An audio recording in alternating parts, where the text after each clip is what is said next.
Bueno, yo les comentaba que entre los anuncios que hizo anoche el gobernador, anunciando esta nueva fase, esta nueva modalidad de la cuarentena, del aislamiento social preventivo y obligatorio, a la vez también hizo referencia a que él durante el mes de septiembre iba a donar su sueldo de gobernador. Lo mismo iban a hacer los funcionarios del Poder Ejecutivo, a los que luego el ministro Villar aclaró que se le iba a descontar el 50% de sus haberes. Invitaba a los otros poderes del Estado, el Poder Legislativo, el Poder Judicial, a que hagan lo mismo, con la idea de que ese dinero que se junte se lo pueda usar para paliar situaciones en salud, en seguridad y demás. Anunció también que iba a enviar un proyecto a la legislatura para que esto se lo discuta, se lo debata en las cámaras y quede plasmado por ley. Vamos a hablar de este tema y para eso lo hemos convocado, como lo hacemos siempre, al diputado provincial por el bloque Ahora Patria, el contador Carlos Zapata, que por otro lado, como ustedes saben, es un querido amigo. Me dice Lali, me dice Martín que ya lo tengo en línea, así que le voy a saludar telefónicamente al diputado provincial Carlos Zapata. Carlos, ¿cómo estás? ¿Cómo te va? ¿Qué tal, Daniel? Ya antes de empezar a conversar, adhiero a tus palabras sobre la persona del doctor Castellani, particularmente sobre Jorge Oliver. Lo alcancé a conocer bien y tengo el más alto concepto de él, no solo como periodista, sino fundamentalmente como persona. Una persona comprometida con sus ideales, inquebrantable en sus principios, y una persona que vivía como pensaba. Mirá, es una gran pérdida. Realmente es una muy mala noticia para mí, pero también tenemos que pensar que dejó de padecer con la enfermedad que tenía. Un gran respeto y consideración he tenido y seguiré teniendo por la figura de Jorge Oliver. Así es, a vos te consta, ¿no? Una mitad de toda la vida era de nuestra generación, Carlos, ¿no? Y con él, bueno, particularmente en la vida, pero últimamente en la tarea periodística, compartimos muchísimo con Jorge, y realmente la pena de saber que el año pasado, a vos te consta, cubrimos las elecciones junto con Marcela Jesús, ¿te acordás, Carlos, no? O sea que un día muy triste de mucho dolor. En los momentos que llegamos, que no llegamos, ¿no? Pero particularmente a Jorge lo valoré muchísimo por ese respeto irrestricto a los principios, que tal como los pregonaba, él lo respetaba y su conducta se ajustaba a eso. Una persona de una charla exquisita, tremendamente culto, y que realmente uno terminaba en la charla siempre recogiendo alguna novedad para salir a leer y cultivarse más.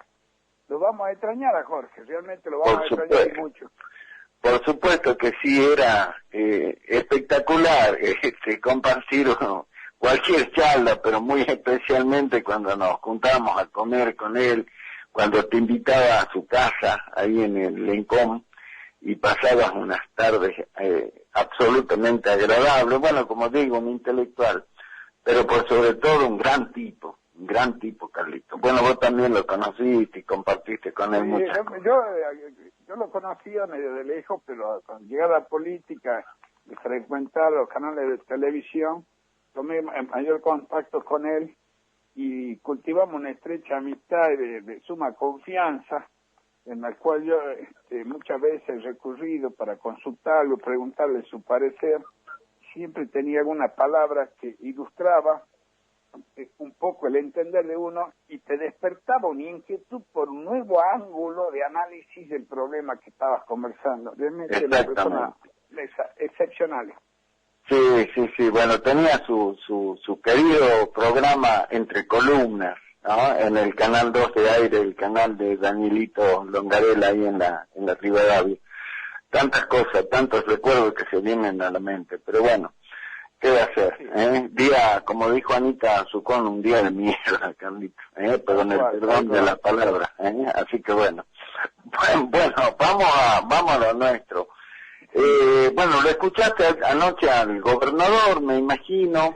Sí, lo que bueno, te queremos escuchar cuál es la lectura con respecto a esta nueva modalidad de esta cuarentena que ahora se llama aislamiento social preventivo y obligatorio, y sobre todo con esta idea del gobernador, donar su sueldo para hacer lo mismo con los funcionarios del Ejecutivo y pedirle a ustedes que también lo hagan.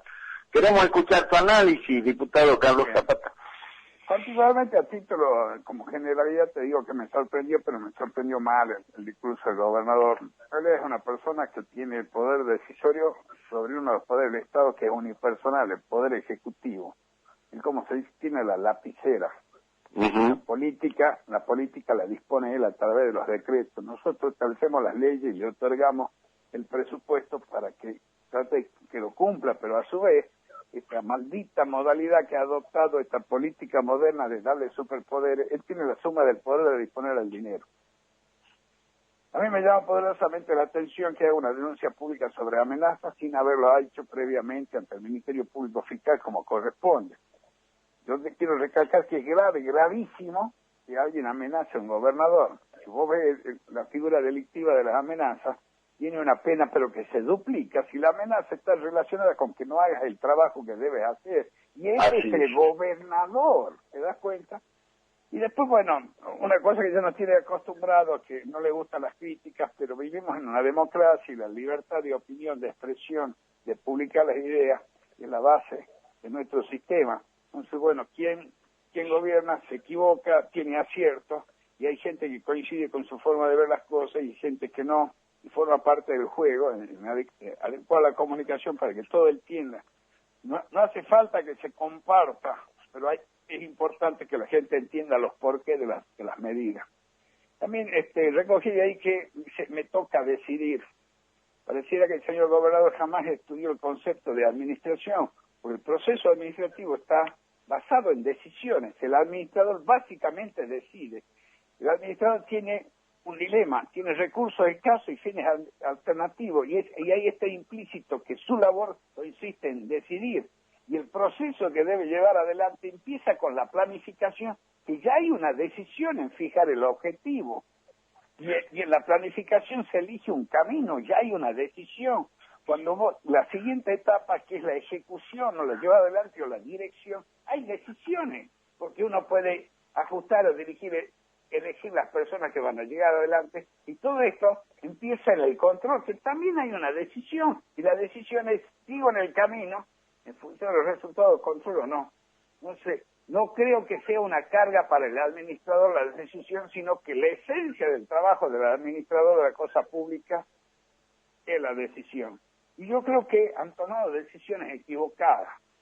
Desde que al principio orientaron la difusión por parte del gobierno, el gobierno que te cuida, que estamos tranquilos, mientras había cierta tranquilidad y no llegaba, porque nos daba tiempo para que desde el Estado se fortaleciese el sistema de salud para evitar el colapso que hoy estamos a punto de vivir.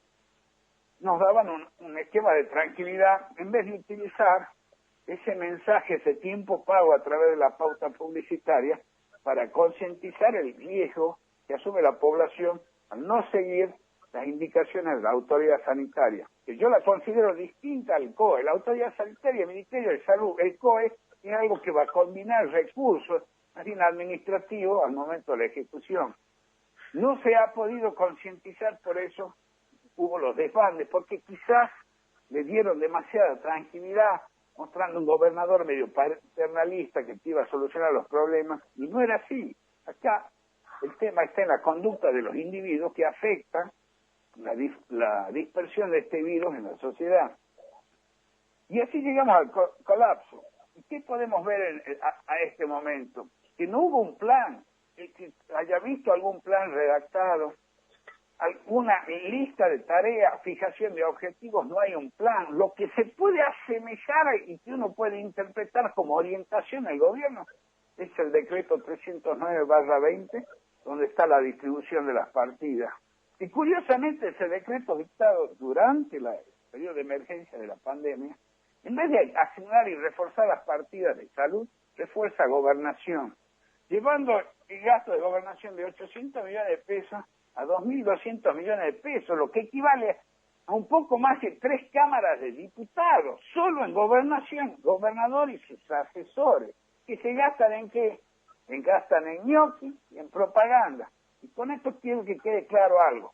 Yo no estoy en contra de que el Estado recurra a los medios y use el tiempo de aire pagándoles para hacer publicidad de actos de gobierno, como en el caso del requerimiento de la pandemia, que dé una publicidad destinada a concientizar, que te taladre la cabeza, usar barbijo, no salgas al cohete, mantener la distancia, mantener el aislamiento. Eso es lo que incide en la conducta de las personas, llevar a entender el riesgo que conlleva no respetar las indicaciones de la autoridad sanitaria. Lo del COE son disposiciones para ordenar y que de alguna manera el Estado pueda controlar el cumplimiento de la recomendación de la autoridad sanitaria. Y el broche fue esta cuestión que va a crear un fondo. Hemos vuelto a la etapa que tenía al principio el gobierno de Gustavo Sáenz, de la colecta semanal, que yo en algún momento le dije. Que toda la semana, primero habrá un fondo, después, no sé si te acordás, Daniel, en un momento dado anunció con bombo y platillo un domingo a la noche que iba a constituir un fondo para ayudar a las empresas. Sí, señor. Que iba a descontarle a los empleados públicos, a la DORA.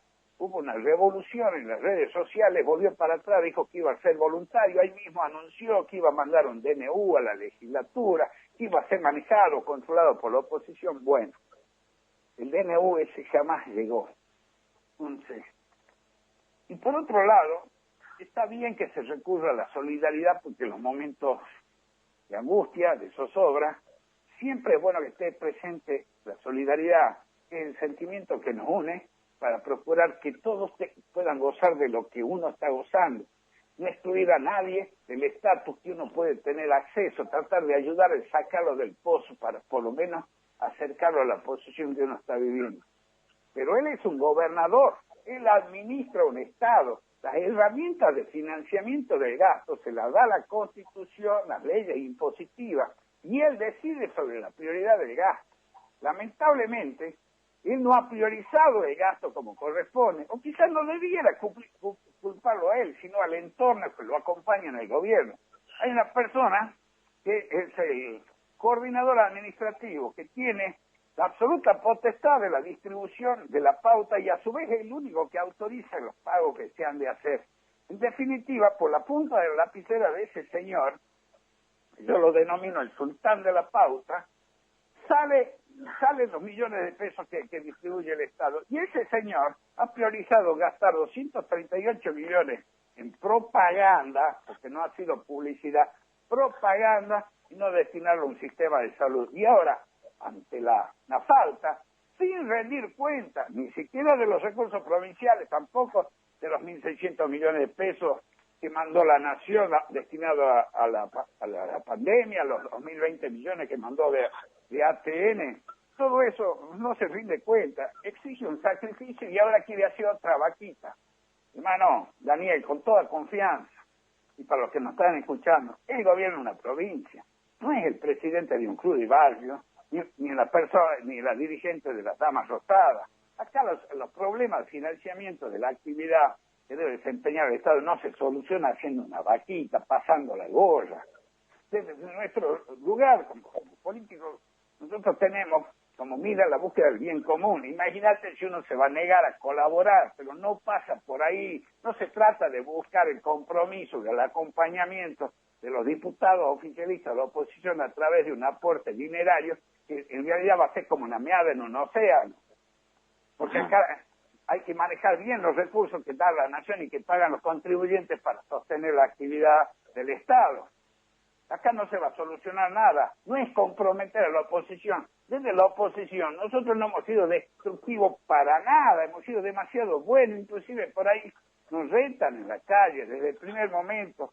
Al no tener noticias y posibilidad de contacto con él, enviamos 2 cartas abiertas, hemos presentado proyectos con Julio Moreno, con la diputada Fiore, desde el PRO, Gladys Moisés, Chiván desde el radicalismo, del Frente para la Victoria, del Partido Justicialista, el doctor Godoy. En el mes de abril ya estábamos avisorando de que el día después, en aquel momento se decía el día después, tenía que ser objeto de una profunda planificación, porque no queríamos que se nos caigan las empresas y la fuente de trabajo. Es así que nos reunimos con dirigentes de la Asociación Intermedia de distintas ramas de la economía y empezamos a generar iniciativas para apoyar la continuidad de las empresas. La continuidad de las empresas tiene que tener una política coherente, ajustada a un plan, donde se vea cuál es la medida que puede ayudar el Estado con recursos propios y cuál es lo que puedo reclamar de alguna de personas que se beneficien con la actividad del Estado o bien de la nación, pero tiene que ser algo pensado, no puede ser una cuestión espasmódica, porque si te está prendiendo fuego los calzoncillos, que salgas corriendo a decir, no, vamos a hacer una vaquita para comprar un matafuego para apagar el incendio. La cosa no pasa por ahí, Daniel. Administrar requiere, primero, conocimiento de lo que es la ciencia de administración, aunque sea por arriba. No puedo pedirle al gobernador que esté al tanto de todo, por eso el entorno que lo rodea, que lo ayuda en su función, creo que no está a la altura de los requerimientos de la hora, y está haciendo que el gobernador vaya perdiendo no solo imagen, sino también credibilidad. Uno no puede depositar o seguir creyendo igual en un gobernador que venía mostrándose como un gran líder y de buen manejo, a una persona que ayer parecía que estaba haciendo una letanía quejándose de la fatalidad. ¿Quién dirige, quién administra, tiene la responsabilidad no solo sobre las decisiones que toma, sino sobre las consecuencias de las decisiones que toma? Y si hoy falta dinero en el sistema de salud, es porque se utilizó para otro lado. Y viendo un aporte de la Cámara de Diputados, no vamos a llegar, que es la Cámara de Diputados por todos los sueldos, con todos los empleados que tiene, todo el gasto y los alquileres, es la tercera parte de la plata que maneja la gobernación. Y la Cámara de Diputados son 700 millones, la Corte de Justicia son 3.600 millones, los jueces no ganan 3.600 millones, tienen todo gasto de funcionamiento. No sé, parece que están narcotizados con alguna cosa, no están poniendo los pies en la tierra. Acá se tiene que administrar recursos, y para administrar recursos hay que establecer prioridades, y las prioridades se establecen en un plan, y para controlar la ejecución del plan está la rendición de cuentas. Ni uno ni otro tenemos, estamos a los 3/4 del año y no hay presupuesto. Para mí realmente ha sido lastimoso el discurso del gobernador. Ahora, diputado Zapata, por tu formación, como digo siempre, sos contador público nacional, tenés una vastísima experiencia en lo que es el tema presupuestario, bueno, el manejo de todo lo que son las cuentas del Estado y demás. Ahora, esto se debe particularmente, esta situación que acabas de describir tan claramente, a la falta de presupuesto, muy especialmente a eso, Carlos. Mira, el presupuesto, cuando uno habla de qué es lo que es la definición, vos tenés una estimación de los recursos con los que vas a contar, pero sí tenés contiene una autorización máxima a gastar. ¿Qué quiere decir eso? Que como máximo va a gastar X pesos en cada cosa, o sea que es una autorización máxima y que es inamovible en cuanto al concepto, el destino de la plata y el monto. Eso vos lo tenés porque conocés las necesidades de la administración y vos vas a ir postergando necesidades que no sean urgentes en función de la posibilidad de financiar con el presupuesto. Las urgentes, que no pueden atenderse con recursos genuinos, son atendidas con endeudamiento o con aporte extraordinario de la nación. Entonces, para un presupuesto tenés que tener un plan, porque vos no podés estimar cuánto va a gastar si no sabes qué es lo que vas a hacer. Pero, ¿qué ha pasado el 75% del año? Tenés que tener un presupuesto. Y cuando vos decís, el único acto donde podés exteriorizar o que la gente puede apreciar cuáles son tus prioridades, distribuís el presupuesto prorrogado, triplicando prácticamente, duplicando y un poco más, 2 veces y media, el presupuesto de gobernación, le sacas 1.000 millones a infraestructura, sacas 400 millones que tenía primera infancia y en vez de ponerlo en salud, o ponerlo en acción social, lo pone en gobernación. ¿Para qué? Para ñoqui, propaganda. Nosotros los diputados de la oposición nos reunimos y realmente muy preocupados por el cariz que están tomando las cosas, las urgencias, las necesidades que hay en la nación. el Estado público que está tomando a través de medios de alcance nacional. Estamos pidiendo realmente definiciones, pongamos los pies en la tierra. Esto no se trata de levantar la imagen por contratar una consultora que te cobra 600.000 pesos para ver cómo impacta la publicidad oficial en la imagen del gobernador. Es que es macaneada, va a ser mejor gobernador si podemos mejorar el sistema de salud y salir airoso de esta pandemia, pero no va a ser mejor gobernador si gasta más en propaganda para que la gente se ocupe o siempre lo vea como magnánimo en la tele. Tampoco ayuda para nada a la emergencia que el gobernador vaya a hacer de un rapimoto para cambiar cajas que están llegando de ayuda a la nación. Está bien, se muestra al lado del pueblo, es una cosa, pero él tiene que estar decidiendo, es un momento para decidir y establecer prioridades. Y no se puede hacer una especie de demagogia barata, pretender que vas a tener más adhesión. Yo siempre voy a apoyar al gobernador porque tiene que terminar los 4 años de gobierno, pero por favor, póngame en la mesa en qué quiere que lo apoye, porque así, en la improvisación vamos al fracaso. Diputado Zapata, bueno, el tema va a ser debatido mañana en la Cámara de Diputados. Eventualmente, si hay sesión, habrá sesión mañana, me imagino, virtual, como lo vienen haciendo. No. Por disposición de la presidencia de la Cámara no se va a sesionar el día de mañana, a raíz, como me lo expresó el presidente Amat, porque hay varios contagios en la planta. Y a decir de él se necesitan 20 personas para hacer una sesión no presencial, y ha preferido prolongar este receso por 14 días para que se cumpla con el aislamiento y poder reanudar las sesiones del 29. O sea que sobre lo llovido, mojado, ¿me entendés? Pero bueno, yo no tengo cómo constatar de que si es verdad o no lo que dice el presidente. El presidente tiene la facultad, bueno, está bien, no sesionamos. Pero tenemos que, cuando sesionemos, no tratar, ¿no es cierto?, el omnipuerto, el día del peregrino, ni repetir el día del inmigrante italiano. Tenemos que ir a los bices. Desde la oposición se han presentado proyectos para ayudar al sector privado, porque ese es el motivo de este dichoso fondo, ¿no es cierto?, estilo Damas Rosadas o Club de Barrio. El proyecto que presentamos con Julio Moreno, que es iniciativa del doctor Julio Moreno para incentivar las compras a la empresa salteña. Los proyectos que presentó Cristina Fiore destinados a mejorar los controles en materia de salud para tratar de identificar los casos y generar medidas de acción directa para evitar el aumento de los contagios. Todo el Partido de la Victoria, que están relacionados con testeo, lo de la doctora Paredes.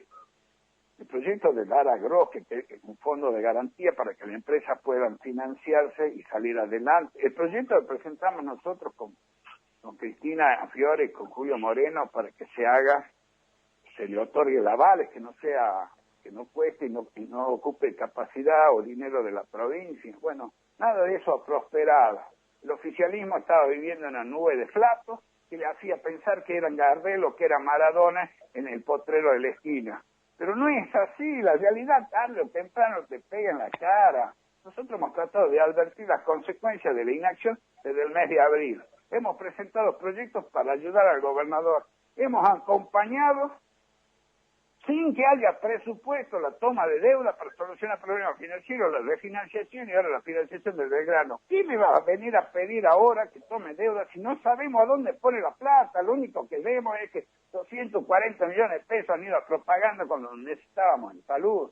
No puede haber acá de tal libertad. Por eso cuando presente el presupuesto voy a rechazar esa cláusula de transferencia de partida. No se pueden tocar las partidas asignadas ni a educación, ni a seguridad, ni a salud para destinarlas a una aventura o la imaginación de quedarse en el poder eternamente. Acá el dinero del pueblo tiene que ir donde lo necesita el pueblo, no donde cree el político que lo va a beneficiar al pueblo. Te comento que antes de charlar con vos, diputado Zapata, charlaba con la señora Carol Ramos. Ella es referente de lo que se han autodenominado Comerciantes Unidos de Salta, que son un grupo de comerciantes que no se sienten representados por la Cámara de Comercio, y ellos plantearon, o intentaron plantear, porque me dijo que hasta ahora nadie los quiso escuchar, se presentaron para la reunión del sábado en Finca Las Costas y dice que el ministro no les permitió entrar, no sabía especificar cuál ministro, pero dijo el ministro no los dejó entrar, y planteó hace ratito acá en 7PM la situación desesperante de un sector del comercio, y ahora se encuentran con que ni siquiera pueden concurrir a los negocios para hacer venta delivery.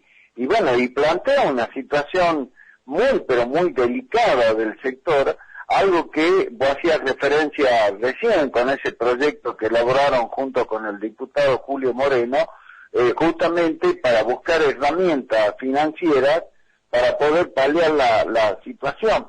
Una de las cuestiones que decían es que la ayuda que en algún momento prometió el gobierno provincial y nacional, a algunos les llegó, pero a otros no. Y entonces estamos en una situación muy comprometida. Ahora, ¿qué hay que hacer con ese sector? ¿Qué hay que decirle, diputado Zapata? Mira, mantener aquí el sector comercial, que está en artículo mortis, es una prioridad. No es prioridad la propaganda. No es la prioridad designar 230 y pico de agrupamientos políticos o asesores en el área de gobernación. Es la prioridad designar médicos, enfermeros, terapistas. Es la prioridad invertir en tubos de oxígeno y que no, el tubo de oxígeno no llegue al hospital fruto de la vaquita que hace el barrio para que haya, porque si me enfermo yo, ¿no es cierto?, tener, por lo menos, pongamos plata a todos, así si nos toca, tenemos, nosotros financiamos, pero esa gente también paga impuestos para financiar una aventura electoral, aventura política, o quizás levantar su autoestima consiguiendo mucho más me gusta en las redes sociales. Eso no es la política es la búsqueda del bien común y por ahí no se lo busca. Esta gente que está en aprieto, nosotros hemos buscado muchos resortes. Yo me acuerdo haber ido al Banco Macro junto con Cristina Fiore, el presidente de la Sociedad Rural, a ver la posibilidad de que parte de lo que percibe el Macro, el concepto de comisiones, sea constituido con ellos por el mismo banco, sin que represente una caída en su cuadro de resultados, un fondo para fortalecer o reforzar la línea de crédito. Pero no obstante, me explicó muy bien la señora que nos atendió de que el banco tenía una línea vigente de 250 o 350 millones de pesos, que lo podían llevar hasta 700 millones, pero no había pedido. Y yo le escuché un poco a la señora que estaba hablando contigo hace un rato, y claro, señora, hay gente que no tomó el crédito porque hay que pagarlo. ¿Y con qué lo va a pagar si no tenés posibilidad de tener ingresos? Entonces vos te endeudás para generar intereses y a su vez cada vez vas perdiendo más capital de trabajo. Mucha gente ha decidido desencillar hasta claro, perder una parte de su negocio pagando las indemnizaciones para conservar un mínimo capital de trabajo para arrancar de cero después de la pandemia. Hay otra gente más patriota que está tomando el riesgo de tratar de continuar. Y bueno, la consecuencia de la mala concientización del pueblo, la conducta colectiva equivocada, desaprensiva, ha llevado a que se complique la cosa. Pero eso no es culpa, no hay que echarle la culpa ni tratar de idiota a la gente que se portó mal, porque esos idiotas lo votaron al gobernador, ¿me entendés? Y no puedes decir que es culpa del votante. En todo caso podemos decir, nos equivocamos, porque un buen gobernante también admite errores, nos equivocamos en la modalidad de comunicar, o la modalidad de concientizar a la población sobre este tema. Y eso no le va a hacer perder credibilidad ni porcentaje en las encuestas. Al contrario, lo va a fortalecer, porque un buen líder es el que conduce y a su vez escucha a la tropa y reconoce cuando cometió algún error. Un buen líder no es el infalible. Infalible solo es Dios. Nosotros los mortales todos nos equivocamos. Pero tenemos que tomar conciencia que el manejo de la cosa pública, sobre todo en época de pandemia, tiene que hacerse en forma organizada, en base a un plan, que las prioridades son las reales, ¿no es cierto?, y palpables, que tiene que establecer en base a la necesidad de la población. Y hoy la población necesita salud, la población necesita que tratemos de preservar la fuente de empleo. Y realmente tuvimos 5 meses, 6 meses, de bálsamo para tratar de fortalecer el sistema de salud. Y cuando llegó la ola fuerte, sobre todo en el norte, nos dimos cuenta que estábamos como vinimos de España, no había prácticamente nada para atender. A las apuradas, con ayuda de la nación, se está tratando de salir, pero no hay una política clara. Y por otro lado, me parece complicado el tema, el cambio del ministro. Cuando asume Esteban, una persona que respeto muchísimo, lo escuché hablar por radio, una persona conocedora del tema, me dijo, yo tengo carta blanca. Mi pregunta es, la ministra anterior no tenía carta blanca, no tenía presupuesto para atender los requerimientos, estaba disciplinada por ese sultán de la pauta, el señor de la lapicera, en que no podía gastar o no tenía asignación presupuestaria. Esa es una pregunta que no sé si algún día voy a encontrar la respuesta, pero también, ¿cómo estará el sistema de salud?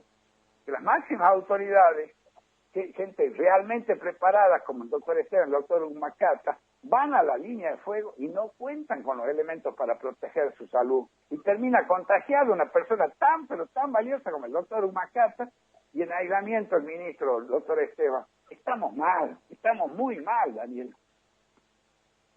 Qué bárbaro, ¿no? Qué cuadro, qué cuadro el que acabas de describir.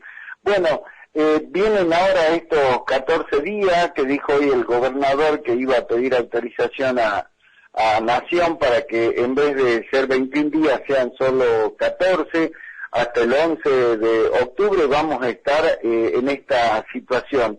¿Cómo sobrevivimos a esto, Carlito? Ya, de alguna manera, yo voy a repetir lo que dije cada vez que tuve la oportunidad y el privilegio de hablar en tu programa. Acatemos las indicaciones de la autoridad sanitaria. Evitemos que crezcan los contagios, porque cuando esté colmada toda la capacidad de respiradores o camas de terapia intensiva, el próximo que las necesite, irremediablemente se va a morir. Entonces, evitemos que suceda eso. Y en el camino forma parte de la labor de planificación de qué manera vamos a permitir que puedan seguir trabajando las empresas para que no quiebren. El gobernador dice que ha dado instrucciones para que se hable ahora y se inicien las conversaciones en el sector comercial. Eso tenían que haber hecho en medio de abril, hermano. Parece ser que el gabinete del gobernador en esta materia están tomando leche guardada, están llegando tarde con la solución. Esto era previsible desde el mes de abril cuando lo planteamos con el diputado Julio Moreno y otro diputado de la oposición. Esto era un hecho totalmente previsible. Había que generar un marco de contención para que continúen en la actividad. Si me decís cómo, bueno, yo te voy a decir cómo cuando me dé los datos, porque ni siquiera los informes que pedimos desde la Cámara de Diputados nos contesta. Entonces decime, ¿dónde se puede haber un control? ¿Dónde está la rendición de cuentas? ¿Dónde está la planificación? Entonces acá no hay administración racional.